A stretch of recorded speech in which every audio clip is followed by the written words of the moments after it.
प्रयागराजमधील कुंभमेळाव्यामध्ये अनेक परिवारांना जाता आलं नाही, त्या कुटुंबातील व्यक्तींना सुद्धा पवित्र गंगाजलचं पूजन करता यावं, तसंच पवित्र त्रिवेणी संगममधील पाण्यानं स्नान करता यावं, यासाठी आज नंदुरबारमध्ये प्रयागराजमधील त्रिवेणी संगममधील पवित्र गंगाजल महाकलशाची पूजा आणि महाआरती नंदुरबारात करण्यात आली।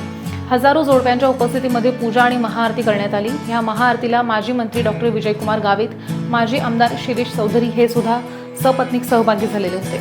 यावेळी जिल्ह्यातील शेकडो संत महात्मा या महाआरतीला सहभागी झाले। प्रथम कुंभमेळाव्यातील त्रिवेणी संगमावरील पवित्र गंगाजल महाकलशाचं पूजन करण्यात आलं, त्यानंतर महाआरती करण्यात आली। यावेळी उपस्थित भाविकांना पवित्र गंगाजलचे बॉटल वाटप करण्यात आले। जवळपास 1 लाख गंगाजलच्या बॉटल्स वाटप करण्यात येणार आहेत असं यावेळी सांगण्यात आलंय। या कार्यक्रमामध्ये हजारो भाविक सहभागी झाले।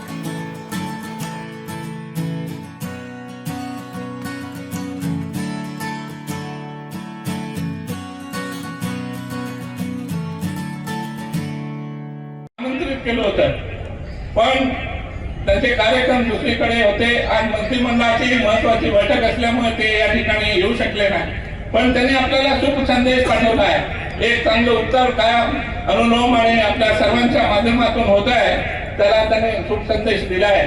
थोड्या वेळाने त्याचा शुभ संदेश आपल्याला या ठिकाणी ऐकायला जाईल आणि त्यामुळे सरकार मागे आहे, आपल्या जनता मागे आहे, त्यामुळे कुठलीही अडचण येणार नाही याची ग्वाही आम्हाला मुख्यमंत्र्यांनी दिली आहे। आणि त्यामुळे आपण आलेल्या सर्व श्रद्धाळूंचं मनापासून या ठिकाणी मी स्वागत करतो। आणि हे स्वागत करत असताना आपल्या सर्वांचं पापक्षालन होईल अशी विश्वास व्यक्त करतो आणि साधू संतांच्या या सर्वातून आपल्याला आध्यात्मिक ज्ञान मिळेल आणि आपण चांगल्या मार्गाला लागाल आणि आपलं आयुष्य चांगलं जाईल याच्यासाठी आपल्याला शुभेच्छा देतो।